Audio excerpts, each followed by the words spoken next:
Super hit crime thriller ని మించిన real story కేరళలో వెలుగులోకి వచ్చింది. ప్రతి పేజీ ఓ ట్విస్ట్, ప్రతి మలుపు ఓ కొత్త షాక్. చివరికి గెలిచింది మాత్రం నిజమే.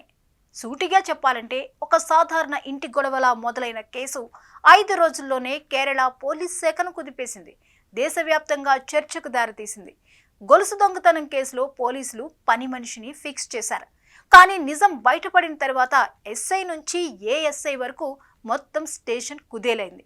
ఈ ఫేక్ కేసులో బలి అయిన బిందు ఇప్పుడు ఒక స్కూల్లో ప్యూన్ ఉద్యోగం సంపాదించింది. లాలూచీకి లోనైన పోలీసులు అమాయక దళిత మహిళ జీవితాన్ని నరకం చేసిన ఈ సంఘటన ఇప్పుడు అన్ని రాష్ట్రాల పోలీస్ శాఖల్లోనూ ప్రకంపనలు సృష్టిస్తోంది. అసలేం జరిగిందో చూద్దాం.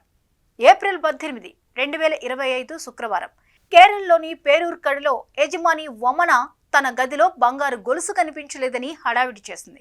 పని మనిషి బిందును అనుమానించింది. 5 రోజుల పాటు బిందును తన ఇంట్లోనే బంధించి చిత్రవద చేసింది. నువ్వే దొంగ, చైన్ ఎక్కడ పెట్టావంటూ కొట్టారు, అవమానించారు. నేను దొంగను కాదు, నాకు తెలియదు అని బిందు ఎంత మొత్తుకున్నా ఎవరూ వినలేదు. చివరికి ఏప్రిల్ 23న ఇంటి యజమాని పోలీసులకు ఫిర్యాదు చేసింది.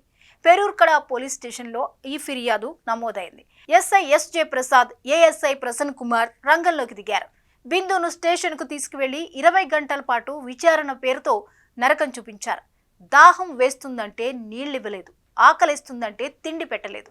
పోలీస్ దెబ్బలతో ఒళ్లంతా నొప్పులే. నిలబడలేక, కూర్చోలేక లాకప్లో నేలపై పడిపోతే నిద్రపోనివ్వకుండా టార్చర్ పెట్టారు. నువ్వే దొంగతనం చేశావు, ఒప్పుకో అంటూ టార్చర్ చేశారు. లేదంటే ఇక్కడే చస్తావని ఒత్తిడి చేశారు. అయినా బిందు అవే మాటలు చెబుతూనే ఉంది. సార్, నేను దొంగను కాదు.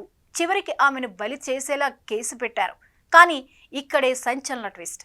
ఇది సినిమా అయితే ఇక్కడే ఇంటర్వెల్ బ్లాక్ ఉండేది. కనిపించకుండా పోయిందన్న గొలుసే యజమాని ఇంట్లో సోఫాలో దొరికింది. ఇప్పుడేం చేయాలి? ఈ విషయం బయటపడితే పోలీసులు జైలుకు వెళ్లాల్సిందే. యజమాని, ఆమె కూతురు కూడా భయపడ్డారు. అందుకే కొత్త కథ అల్లారు. బిందు ఏ దొంగ అని. తాము ఒత్తిడి చేయడంతో భయపడి చెత్తకుండీ దగ్గర గొలుసు పడేసిందని. అనారోగ్యం పాలైన బిందు చివరికి మౌనం వీడి కోర్టు తలుపు తట్టింది. నేను దొంగను కాదు అని పిటిషన్ వేసింది. కోర్టు ఆదేశంతో రంగంలోకి దిగిన క్రైమ్ బ్రాంచ్ విచారణ మొదలుపెట్టింది. అందరూ అవాక్కయ్యే నిజం వెలుగులోకి వచ్చింది.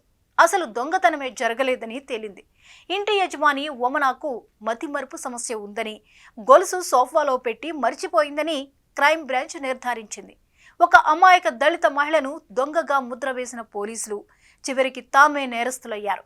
ఎస్ఐ, ఏఎస్ఐతో పాటు ఇంటి యజమాని, ఆమె కూతురుపై కూడా కేసులు నమోదయ్యాయి. సస్పెన్షన్ తప్పలేదు.